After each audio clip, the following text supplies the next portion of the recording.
Hello po. Sa pakiramdam ano na... Sarap pa kayo. ano? Makita natin. Tapos ito lang. Nakakakilig eh. Tumatayo balahibo. Pwede daw maging reactor mo si Miko Lopez Vlog. Oo naman po, kahit sino.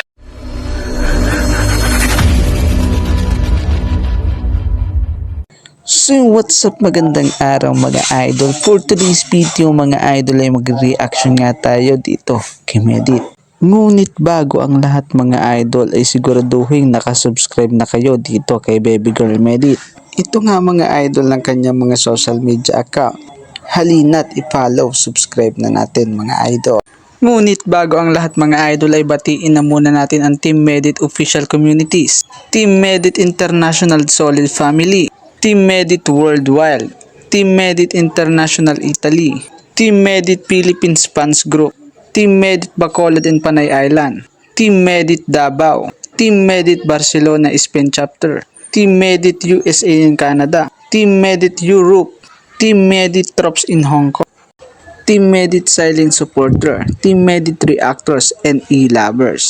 At ayun na nga mga idol, ito nga pala mga idol ang part 2 ng ating pag-reaction ng pagbisita ni Medit kay Kuya Brooks. Kitang kita na good vibes ang lahat at masayang masaya sila na nagkasama silang muli. Dahil hindi naman talaga love team ang kanilang nabuo. Dahil sabi naman ni Idol Medit na wala naman talagang attachment sa kanila. Kundi mas nakabuo sila ng pagkakaroon ng pagkakaibigan. Dahil kilala natin itong si Idol Medit na magaling siyang makisama. At kada taong nakakasalamuha niya ay nagiging kaibigan niya talaga. Kaya hindi nyo masisisi itong si Idol Medit dahil ganun talaga siya makipagkaibigan. Yung tila ba nagiging kaklose na lahat ng kanyang nakakasalamuha. At isa pa rito ay matututo tayo dito kay Idol Medit. Dahil nga sa kanyang edad ay nagiging ehemplo siya sa kabataan sa ngayon. Dahil nga napaka-mature ng pag-iisip nito ni Idol Medit. Kaya hindi na ako magtataka kung bakit lumalawak ang community nito ni Idol Medit. Dahil napaka-humble at napakasipag niyang bata. At sabi niya nga ay tutulungan niya ang kanyang mama at kanyang pamilya. Dahil ayaw niya maging tulad sa iba na imbis tulungan ang mga magulang ay naging pabigat pa. Ayan ang ayaw mangyari ni Idol Medit kaya mas inuuna niya ang karir niya kesa sa mga love team na yan. Kaya nakakabilib itong si Idol Medit. At sana bilang isang content creator ay maimpluwensyahan niya ang mga kabataan ngayon. Nang sa ganon ay wala nang mapariwara ng landas. At lahat sana ay umasenso sa buhay. Dahil sabi nga ni Jose Rizal, ang kabataan ay ang pag-asa ng bayan. Kaya napakagandang impluwensya itong si Idol Medit. Halina't panoorin natin ang clip ni Idol Medit nung pagpunta niya kay Kuya Brooks. Hello po. Sa pakiramdam ano na... Sarap pa kayo. ano? Makita natin. Tapos ito lang. Nakakakilig eh. Tumatayo balahibo eh. Yung di okay na, totoo yun. Yung di nakakaalam dyan. Tumatayo balahibo ko.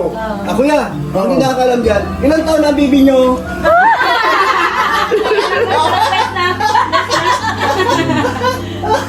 Kamukha ni Dan eh. Kamukha ni Dan. Gagawin.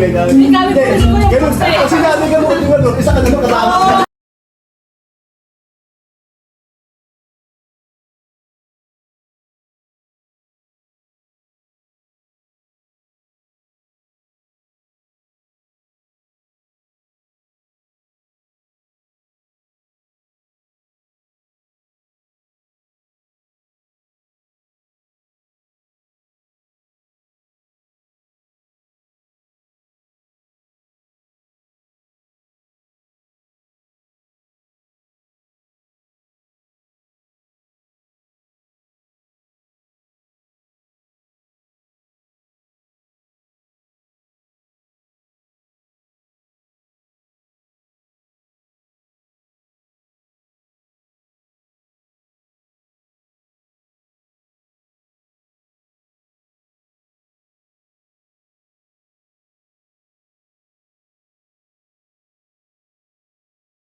Please watch the full video on Leche Plan Girl YouTube channel. Maraming salamat mga idol.